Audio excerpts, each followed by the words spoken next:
Hello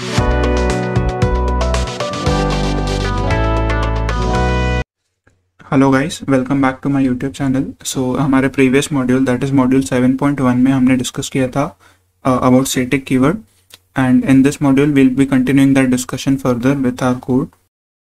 सो अभी आज direct code से ही बिगिन करते हैं। आपको क्लियरली समझ जाएगा कि कोड में क्या हो रहा है, क्योंकि एक बहुत ही बेसिक सा कोड है, तो उसमें इतना कुछ कॉम्प्लेक्स है नहीं समझने लायक। तो हमारा आज सिर्फ एक जस्टिफिकेशन और एक प्रूफ रहेगा कि how do constructors actually work.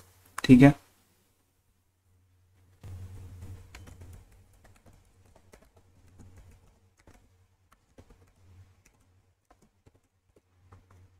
मैंने अभी एक कंस्ट्रक्टर क्रिएट किया है। तो ये कंस्ट्रक्टर के अंदर मैं एक प्रिंट स्टेटमेंट डालूंगा।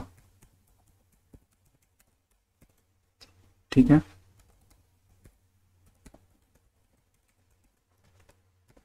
तो ये प्रिंट स्टेटमेंट में मैं क्या कर रहा हूँ, तो ये दिस क्या कर रहा है, एक करंट मतलब ये कंस्ट्रक्टर को रेफर कर रहा है। ठीक है, तो this is acting as a reference to this current constructor in which I am working. ठीक है, तो ये हमारे कंस्ट्रक्टर को इसको रेफरेंस कर रहा है, दैट इज दिस कीवर्ड, और मैं उसको स्ट्रिंग में आउटपुट करना चाहता हूँ and that will be printed on our console.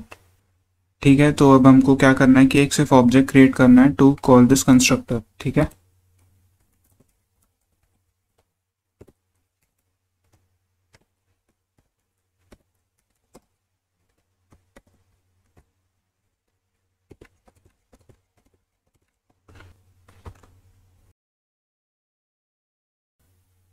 So as you can see, जब मैं ऑब्जेक्ट क्रिएट कर रहा हूँ तो उस ऑब्जेक्ट के थ्रू हमारा कंस्ट्रक्टर इज कॉल्ड। कंस्ट्रक्टर कब कॉल होता है, जब हम ऑब्जेक्ट क्रिएट करते हैं तब वो ऑटोमेटिकली कॉल हो जाता है।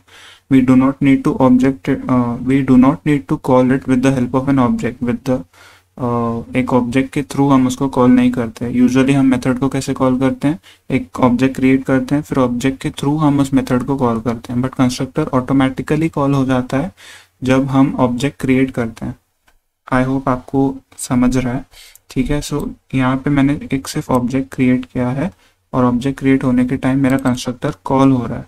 ठीक है, सिंपल एज दैट। और वो ऑब्जेक्ट जब क्रिएट हो रहा है, ठीक है, सो उसका जो रेफरेंस जाता है ना, वो रेफरेंस जो है वो यहाँ पे हर बार अलग जा रहा है। आप समझ रहे हो, तो हर बार अलग जा रहा है, इसलिए इसका जो कंसेप्ट है दैट इज एक कंस्ट्रक्टर और एक स्टैटिक कीवर्ड का जो कंसेप्ट है दैट इज बिकमिंग कॉन्ट्राडिक्टरी। इसका मतलब क्या, ऑपोजिट है, दोनों का काम ही अलग चलता है।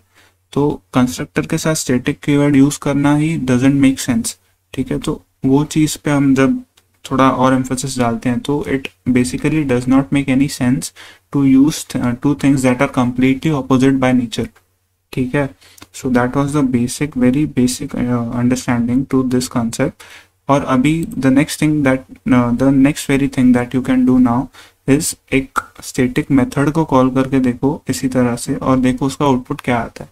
ठीक है, सो इस वीडियो के लिए इतना ही, और we'll be continuing with further OOPs concept in our coming video. ठीक है, सो प्रैक्टिस चलनी चाहिए रेगुलर। तो फिर मिलते हैं फिर। Thank you for watching. अगर आपको वीडियो अच्छा लगा तो don't forget to like, share and subscribe. Bye.